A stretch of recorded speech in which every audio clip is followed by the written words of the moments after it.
அப்பா பிதாவே அன்பான தேவா.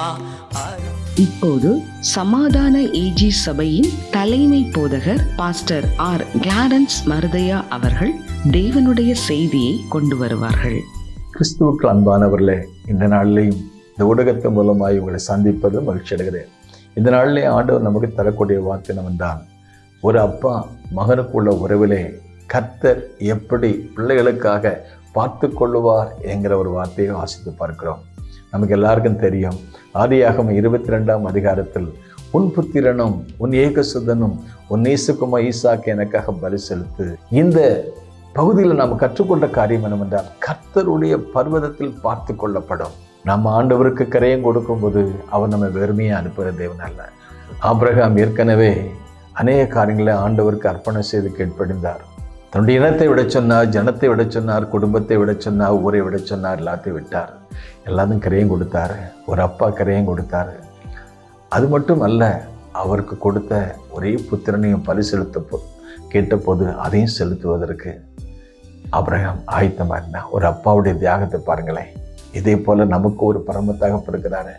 நம்மை ஆஸ்வதிக்கும்படி அவரும் கரையும் கொடுத்தாரே. எப்படி ஒரு ஈசாக்கை கரையும் கொடுத்த மாதிரி பிதாவாகிய தேவன் தம்முடைய குமாரனாகிய இயேசுவை கரையும் கொடுத்ததுனால அவர் நம்மையும் ஆஸ்வதிக்க சித்தம் கொண்டார். கர்த்தருடைய வார்த்தையின்படி பலிபீடத்தை கட்டினான்.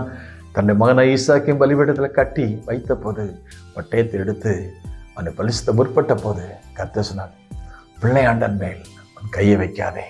சொன்ன போது புதிரிலே இருக்கிற அந்த ஆட்டை கண்டுகொள்ளும்படி கர்த்தர் கிருபை செய்தார்.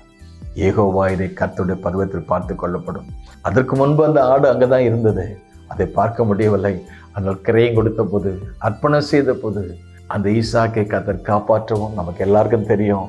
அவனுக்கு பதிலாக புதிரிலே கிடந்த ஆட்டை அந்த பலி செலுத்தினான்னு பார்க்கிறோம். அப்பொழுது கர்த்தர் சொன்ன ஒரு வார்த்தை, இப்பொழுது நீ எனக்கு பயப்படு என்பதை அறிந்து கொண்டேன், ஆகவே உன்னை ஆசீர்வதிக்கவே ஆசீர்வதிப்பேன். ஒரு தகப்பனுடைய இருதயம் நம்மை ஆஸ்வதிக்க எப்பொழுது நாம் கிரையம் கொடுக்கும்போது. அருமையான தேவனுடைய பிள்ளைகளை, நிகழ்ச்சியிலே கவனிக்கிற காரியம் என்னவென்றால், நம்மை முற்றிலுமாக பலிபீடத்திலே அர்ப்பணம் செய்யும் பொழுது கர்த்தருடைய பர்வதத்தில் நமக்காக பார்த்து கொள்வார். யெகோவா ஈரே, கர்த்தர் எனக்காக யாவையும் செய்து முடிப்பார். இந்த நிகழ்ச்சியை கவனிக்கிற தேவனுடைய பிள்ளைகளை, எங்க அப்பா எனக்காக யாவையும் செய்து முடிப்பார். எப்பொழுது 100% நம்மை அர்ப்பணம் செய்யும் போது, கிரையம் கொடுக்கும்போது கர்த்தர் நமக்கு நல்ல பலனை கற்றுக் கொடுப்பார். நம்மை அர்ப்பணம் செய்வோம். ஆவி ஆத்ம சரீரத்தையும் முழுமையாக அர்ப்பணிப்போம். அப்படி இருக்க சகோதரரை, உங்கள் சரீரங்களை பரிசுத்தமும் தேவனுக்கு பிரியமான ஜீவ பலியாக ஒப்புக்கொடுங்கள். இதுவே நீங்கள் செய்யத்தக்க புத்தி உள்ள ஆராதனை என்று சொல்வது, அந்த புத்தி உள்ள ஆராதனை செலுத்துவோம். தேவனிடத்தில் மகத்தான காரியங்களை பெற்றுக்கொள்வோம். கர்த்தர் நம்மை ஆசீர்வதிப்பார். May God bless you. அப்பா பிதாவே அன்பான தேவா, அருமை இரட்சகரே.